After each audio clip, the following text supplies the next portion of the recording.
ভাইয়েরা আমার, শুধু তাই নয়,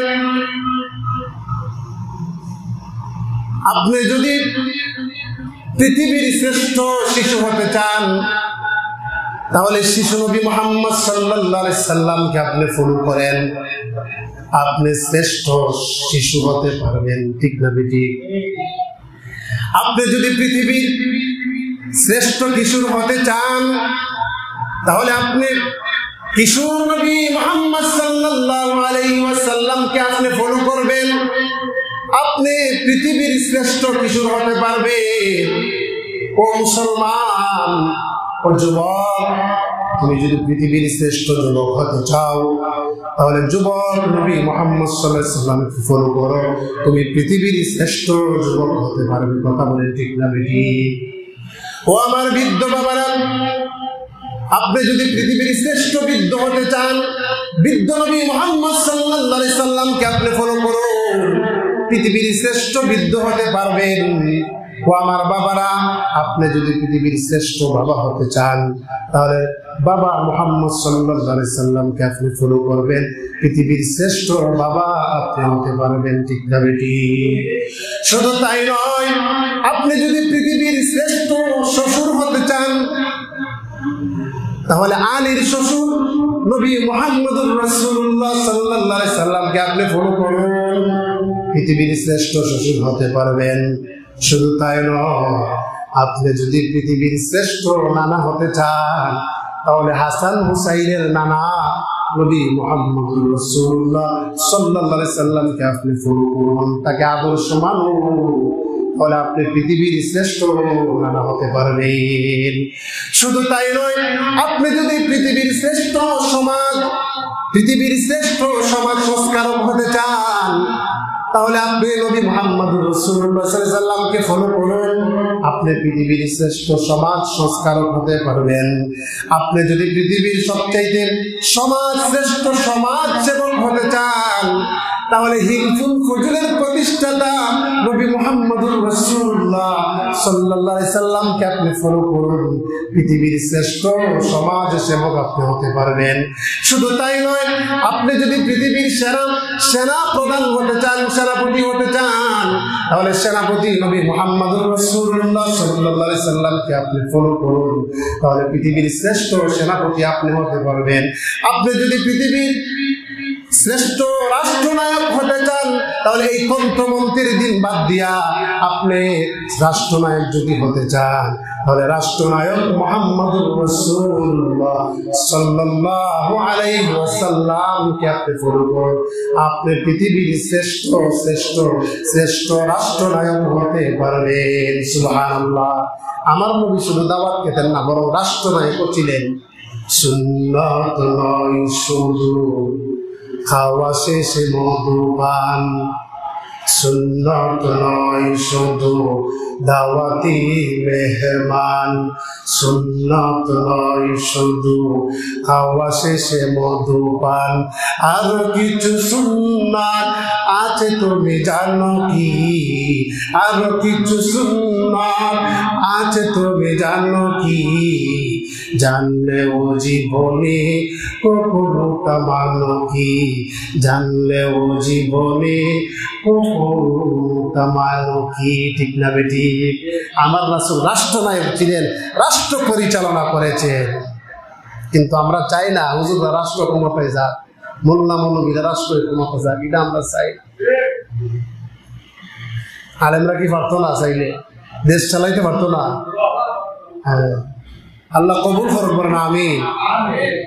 আল্লাহ তাআলা যোগ্য মানুষের হাতে এই দেশকে পরিচালনা করার তৌফিক দান করবেন না। আমিন। বলতেছিলাম ভাইয়েরা আমার রাসূল খুলুকে আযীম ছিলেন। আল্লাহ বলে ওয়া ইন্নাকা লাআলা খুলুকিন আযীম। আমার রাসূল খুলুকে আযীমের উপর প্রতিষ্ঠিত ছিলেন। খুলুকে আযীম বলা হয় আপনাকে আঘাত করলো একজনে, আপনি তাকে আঘাত করলেন না, বরং তার পরিবর্তে আপনি তার জন্য দোয়া করলেন, তাকে কাছে টেনে নিলেন, তাকে ভালোবাসা দিয়ে তার মন জয় করে নিলেন। এই ধরনের খুলুককে বলা হয়, এই ধরনের ব্যবহারকে বলা হয় খুলুকে আযীম। আমার নবীর খুলুক কেমন ছিল? নবুয়তের পরে কোন একদিনের ঘটনা, একজন বৃদ্ধ মহিলা সে কাপড় চোপড় নিয়া দেশ থেকে, মক্কা থেকে পালাইতেছে। মরুভূমিতে সে অপেক্ষা করতেছে। আল্লাহ রাসূল বললেন, মাগো, এই মরুভূমিতে প্রচন্ড রোদ, এই যে বর্তমানে রোদ চলতেছে, আল্লাহ দাঁড়াইতে পারবেন রোদে যে, কিন্তু মরুভূমিতে, আরবের মরুভূমি 11টা-12টার সময় কি প্রচন্ড তাপ। এই রোদের মধ্যে বৃদ্ধ মহিলা দাঁড়াই দিচ্ছে একটা গাঠটি নিয়ে। আল্লাহ রাসূলের কয়, মাগো, তুমি কই যাইতে? মহিলা জবাব দেয় যে আমি মরুভূমির জাহাজের জন্য অপেক্ষায় আছি।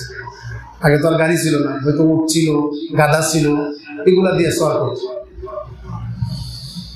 তা আল্লাহ রাসূল মহিলাকে বললেন, মা, এই সময় তো আপনি মরু জাহাজ পাবেন না।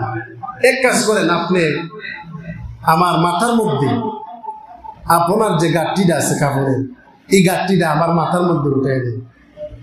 সুবহানাল্লাহ বলতেন না? আমার মাথার মধ্যে উঠাই দেন।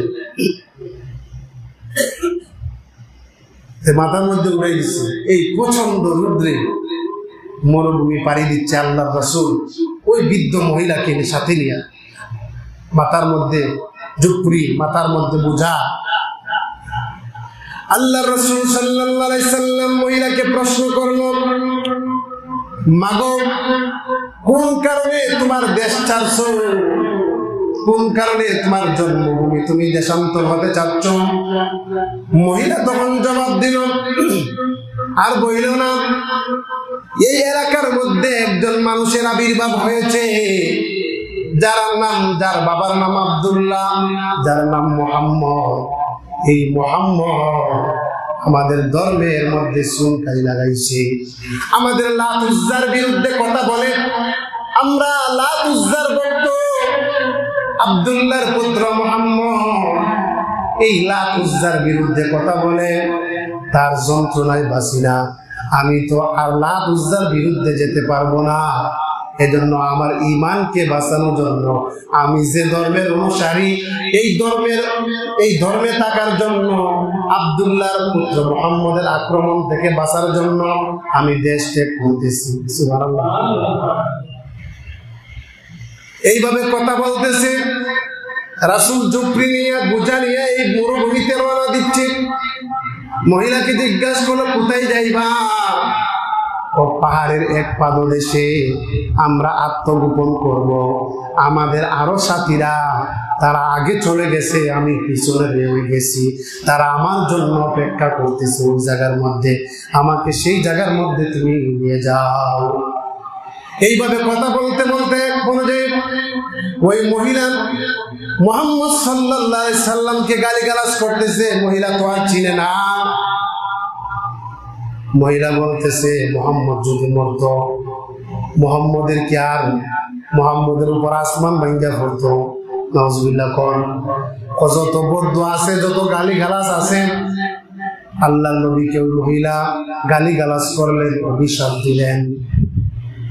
এক পর্যায়ে নির্ধারিত স্থানে যখন পৌঁছে যায়, যেই মাত্র মহিলা তো আর চিনে না, কিন্তু যারা যেখানে শত শত লোক ছিল, তারা তো নবী মুহাম্মদ সাল্লাল্লাহু আলাইহি সাল্লামের সাথে উঠা বসা। তারা চিৎকার দিয়ে বলে উঠল, এ মহিলা, আমরা তোমার জন্য এতক্ষণ অপেক্ষা মানছিলাম, তুমি কাজটা করলা কিনা আমাদের গোপন আস্তানায়, সেই মুহাম্মদকে নিয়ে আসলাম। সুবহানাল্লাহ। মুহাম্মদ তো আমাদেরকে মেরে ফেলবে, মুহাম্মদ তো ভালো না।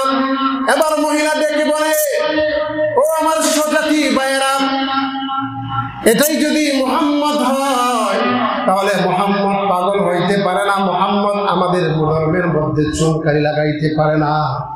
মুহাম্মদ এই পৃথিবীর শ্রেষ্ঠ মানুষ, ভালো মানুষ, তার মতো উত্তম চরিত্র আমরা আর দেখি না।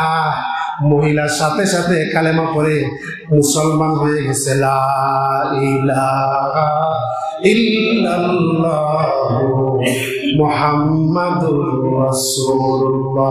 এই মহিলার কালেমার পরে এই উপস্থিত যত মানুষ ছিল সবাই একসাথে কালেমা পড়ে মুসলমান হয়ে গেছে। সুবহানাল্লাহ। এটাই ছিল আমার নবীর চরিত্র।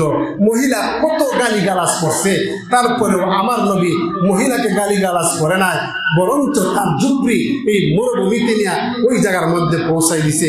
নবীর চরিত্র দেখা, নবীর আখলাক দেখা কত মানুষ, কত বিধর্মী, কত বেঈমান কাফের ইসলামের ছায়াতলে এসেছে। সুবহানাল্লাহ।